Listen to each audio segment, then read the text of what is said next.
Relationship between redemption and creation. We need to focus on the relationship between salvation and creation. What we must believe about the Bible is that it does not say anything else but about redemption. Thank God that there is a story about redemption as well as creation.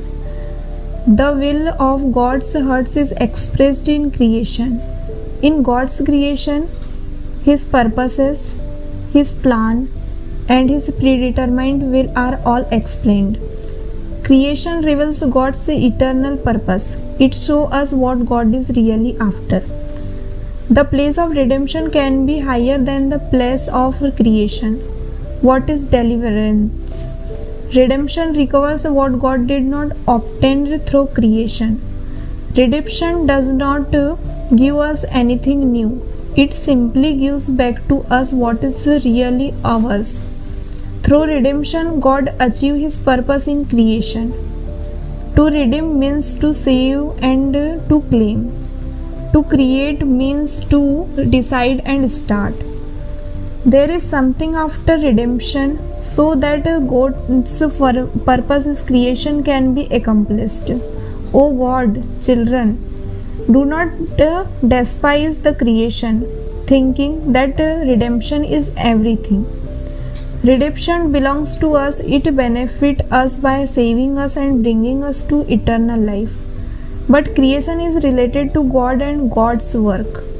Our relation to redemption is to benefit man, while our relation to creation is to God's economy. May God cause new things to happen on the earth so that man may not only pay much attention to the gospel but go beyond this to consider God's work, God's affairs, and God's plan. In fact, the vision of our evangelism should be to bring the earth back to God. We must show cherished Christ's victory over Satan's kingdom. If we are not Christian, it is a different matter. But once we have become Christian, we must receive not only the benefit of redemption but also God's purpose in creation.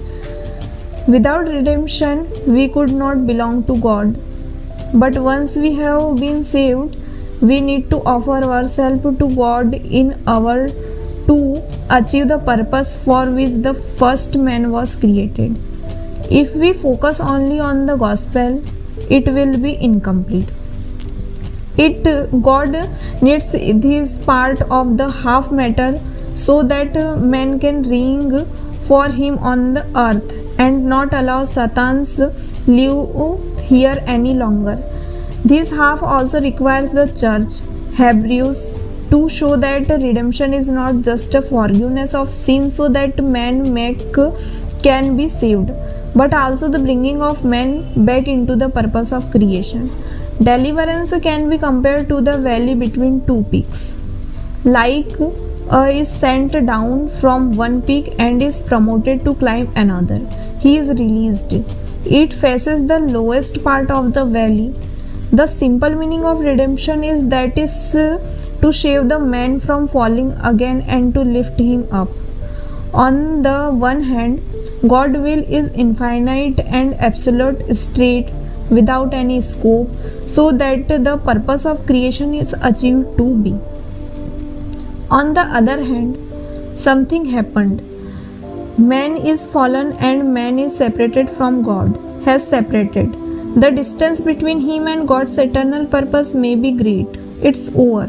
God's will from infinity to infinity is a straight line. But since the fall of man, he has not been able to attain it. God's thank you.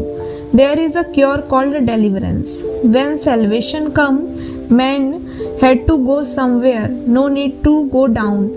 After redemption, man has changed and has started going. As man continues to rise, there will come a day when he will touch a straight line from the day this line is captured.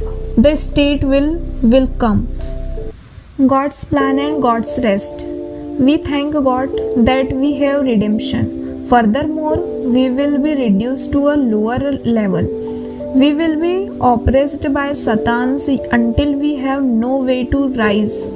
Praise God. Redemption has caused us to return to God's eternal purpose. What God did not again in creation and what man lost in the fall has been found in full form through redemption. We must ask God to open our eye to see what He has done so that our life and work can take a real turn. If all our work is merely to save others, we are still unsuccessful and we cannot satisfy God's heart. Both redemption and creation are for the sake of gaining glory and breaking all the powers of Satan's. Let's proclaim God's love and God's authority as we see sin and the fall of man. But at the same time, we must use spiritual authority to break the power of Sanatan.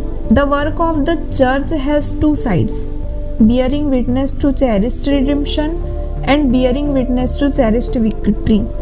On the other hand, the church is to benefit man, and on the other hand, it is to cause Satans to suffer loss.